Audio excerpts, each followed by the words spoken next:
राज्य अपने हरे भरे खेतों, स्वच्छ नदियों और शांत समृद्धि के लिए पूरे देश में जाना जाता था।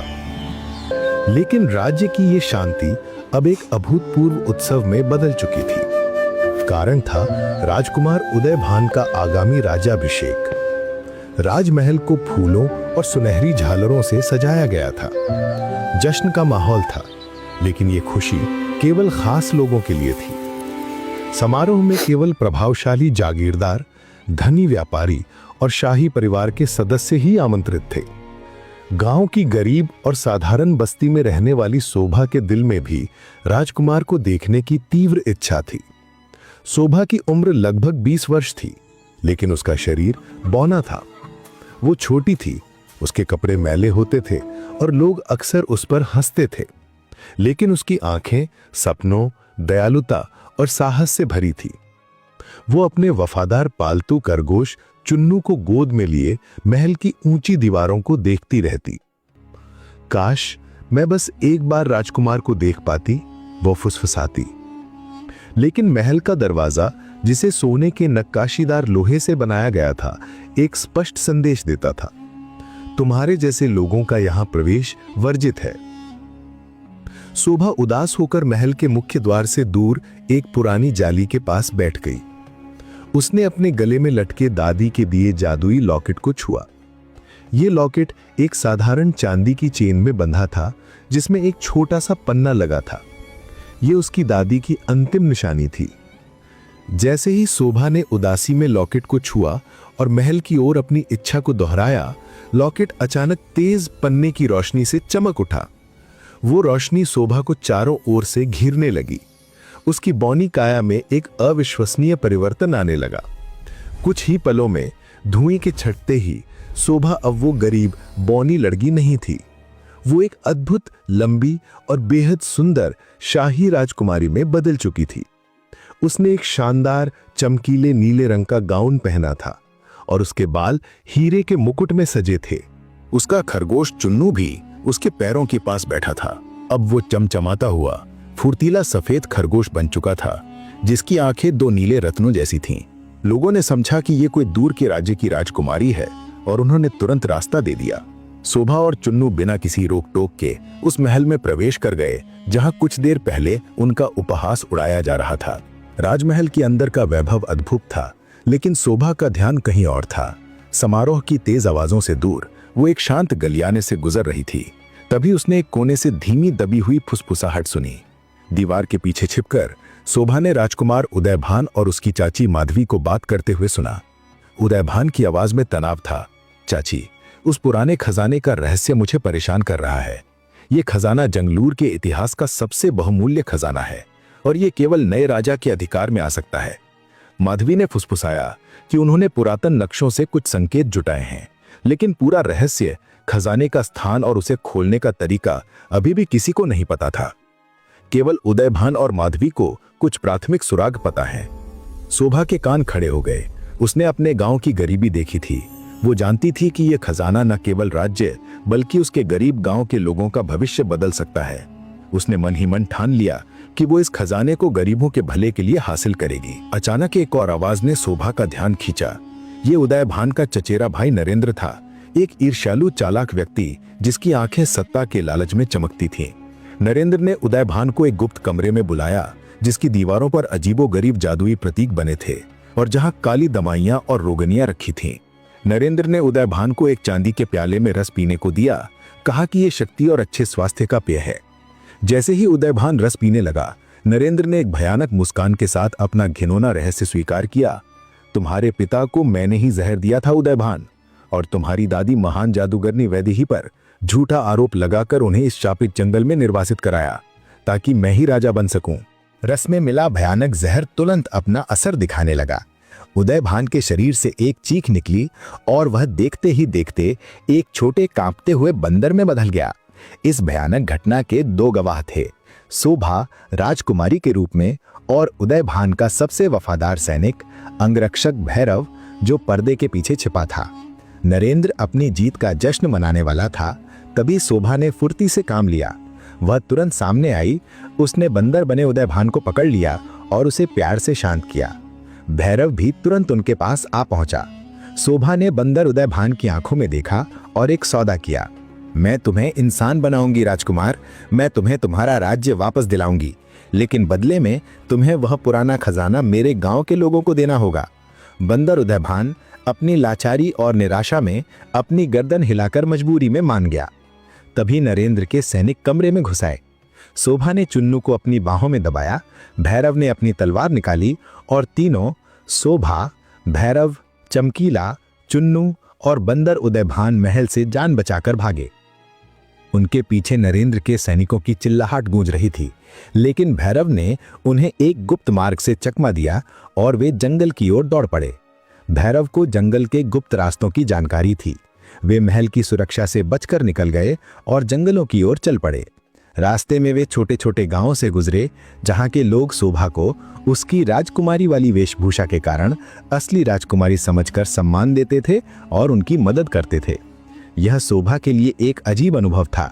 उसे पता था कि यह सम्मान केवल उसके जादुई लॉकेट के कारण है। रात होने पर वे जंगल के किनारे एक शांत जगह पर रुके। भैरव ने आग जलाई और उन्होंने चुपचाप भोजन किया। बंदर उदयभान निराशा में था, लेकिन शोभा उसे प्यार से सहलाती रही।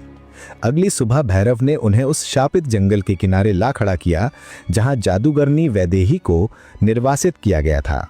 जंगल घना, अंधेरा और भयानक था। हर पत्ता किसी रहस्य की फुसफुसाहट कर रहा था। उन्हें अलग अलग होकर वैदेही को खोजना पड़ा, क्योंकि शातिन जंगल का जादू एक साथ चलने पर ज्यादा खतरनाक होता था। जंगल में ताजे मानव पैरों के निशान देखकर शोभा चौंक गई। कोई और भी इस खतरनाक जंगल में वैदेही को खोज रहा था, और वो शायद नरेंद्र था। शोभा, चुन्नू और भैरव जब अलग अलग खोज रहे थे, तभी एक जोरदार बिजली चमकी और जंगल में जादूगरनी वैदेही प्रकट हुई। वो बूढ़ी थीं, उसके बाल बिखरे हुए थे और उसकी आंखें गहरे दर्द, गुस्से और बदले की भावना से भरी थीं। वो इस दुनिया से नाराज थी जिसने उसे धोखा दिया था। उसने आते ही चेतावनी दी, यहां से चले जाओ, मैं किसी की मदद नहीं करूंगी, ये दुनिया विश्वासघात की है। शोभा ने हार नहीं मानी। उसने वैदेही का पीछा किया और आखिरकार उसके भयानक काई लगे महल तक पहुंची।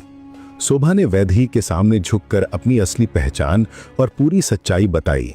दादी, नरेंद्र ने आपको फंसाया, उसने ही राजा को मारा और उसने आपके पोते राजकुमार उदयभान को जहर देकर एक छोटे बंदर में बदल दिया है।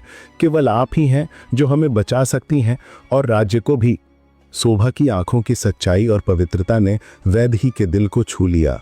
उसका वर्षों का गुस्सा और बदला अचानक करुणा में बदल गया। वैदेही रो पड़ी, मेरा पोता एक बंदर।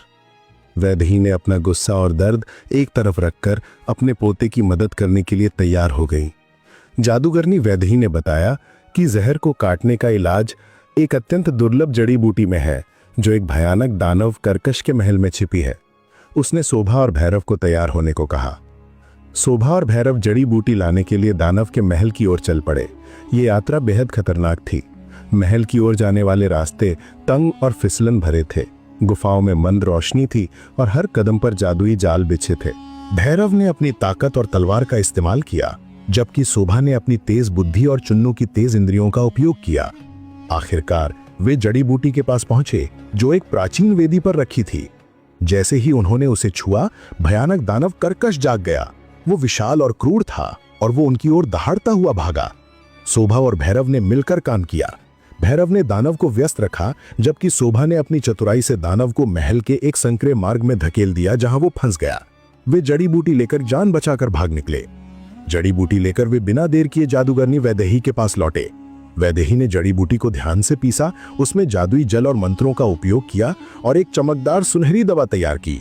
वैदेही ने कांपते हाथों से बंदर उदयभान को वो दवा पिलाई। दवा उसके शरीर में जाते ही उदयभान का शरीर तेज रोशनी से चमक उठा। वो रोशनी इतनी तीव्र थी कि सबको अपनी आंखें बंद करनी पड़ी।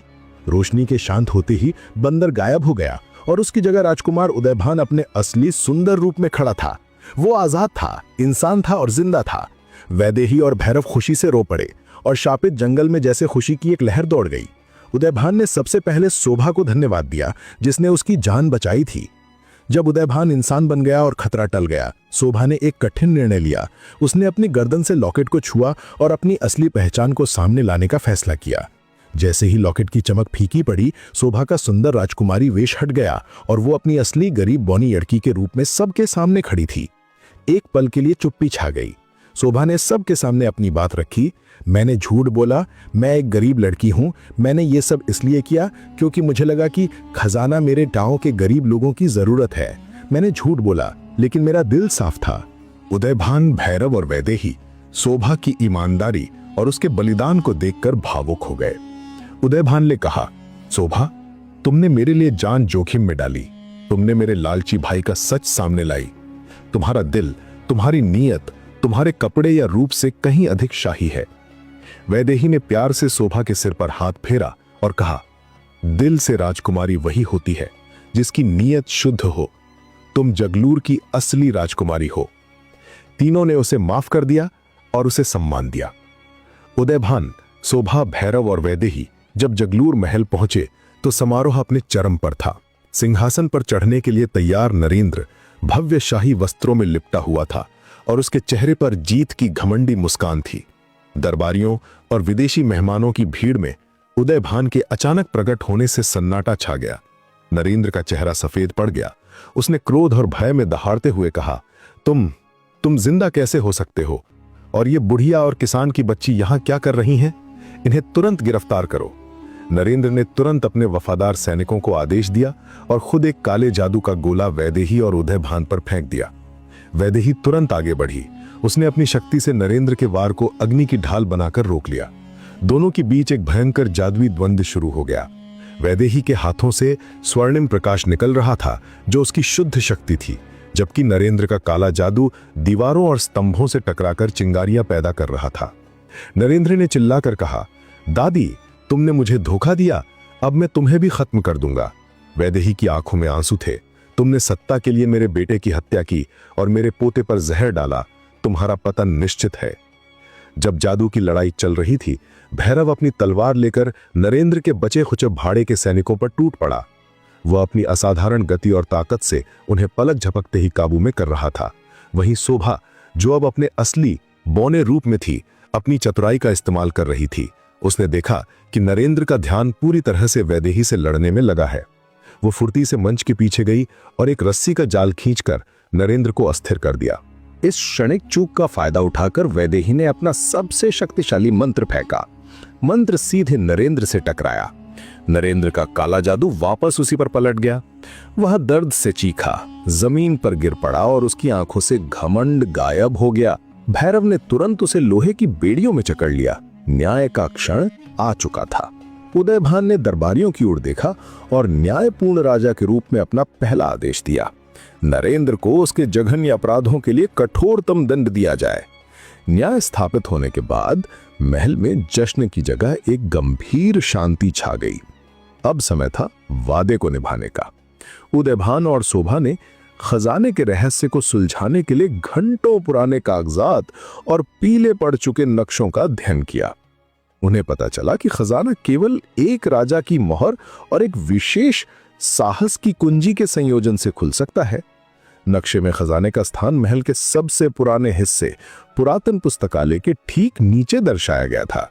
उदयभान ने मुस्कान के साथ शोभा की ओर देखा। तुमने खजाना खोजने के लिए अपनी जान दांव पर लगाई शोभा, यह तुम्हारा अधिकार है। भैरव और वैदेही की मदद से उन्होंने पुस्तकालय के बीच में एक पुरानी नक्काशीदार मूर्ति को हटाया। वहां एक गुप्त कुंडी थी।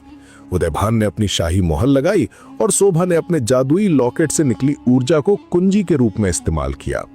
जमीन का एक हिस्सा भारी आवाज के साथ खुल गया, जिससे नीचे एक अंधेरा तहखाना दिखाई दिया।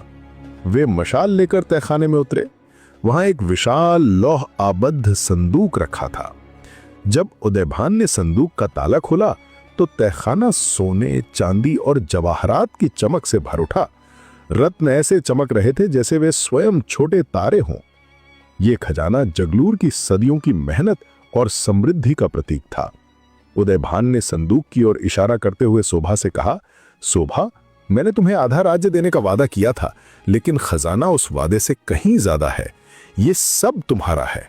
तुमने ना केवल मेरी जान बचाई, बल्कि मेरे सिंहासन को भी बचाया है। शोभा ने संदूक की ओर देखा, फिर उदयभान की ओर। उसके चेहरे पर लालच नहीं, बल्कि संतोष था। उसने कहा, राजकुमार, मुझे आधा राज्य नहीं चाहिए, मुझे बस न्याय चाहिए। मैं इस खजाने का एक हिस्सा अपने गांव के लिए लूंगी, ताकि वहां के लोग गरीबी में न जिएं, और बाकी खजाना आपकी प्रजा के लिए है। ये निस्वार्थ भावना देखकर उदयभान का दिल भर आया। उसने शोभा को अपनी बहन की तरह गले लगाया। कुछ दिनों बाद जगलूर में न्यायपूर्ण राजा उदयभान का भव्य राजाभिषेक हुआ। इस बार ये उत्सव पिछली बार की तरह केवल अमीरों के लिए नहीं था। शोभा और उसके गांव के लोग, साथ ही वैदेही, सभी को राजकीय सम्मान के साथ आमंत्रित किया गया था। उदयभान ने राजा बनते ही अपनी पहली घोषणा की। उन्होंने शोभा द्वारा लाए गए खजाने के हिस्से का उपयोग करते हुए गरीबों के लिए शिक्षा और स्वास्थ्य योजनाएं शुरू की। उन्होंने एक नई नीति बनाई कि राज्य की समृद्धि पूरे राज्य में समान रूप से वितरित होगी। भैरव कोस की अद्वितीय वफादारी और बहादुरी के लिए राजकीय सेनापति का पद दिया गया। वैदेही को सभी आरोपों से बरी किया गया। उन्हें सम्मान के साथ महल में वापस लाया गया और वे शाही सलाहकार बनी। उनका ज्ञान अब राज्य के विकास के लिए इस्तेमाल किया जाता था। शोभा को सबसे बड़ा सम्मान मिला। उदयभान ने उसे राजकीय हितैषी और जनदूत की उपाधि दी। अब वो बौनी गरीब लड़की नहीं थी, वो एक सम्मानित राजकीय अधिकारी थी, जिसका काम राजा और जनता के बीच की कड़ी बनना था। उसका खरगोश चुन्नू महल के राजकीय प्रतीकों का हिस्सा बन गया। शोभा ने सिखाया कि सच्ची सुंदरता और शक्ति महंगे वेश या ऊंचाई में नहीं होती, बल्कि शुद्ध नियत और निस्वार्थ साहस में होती है।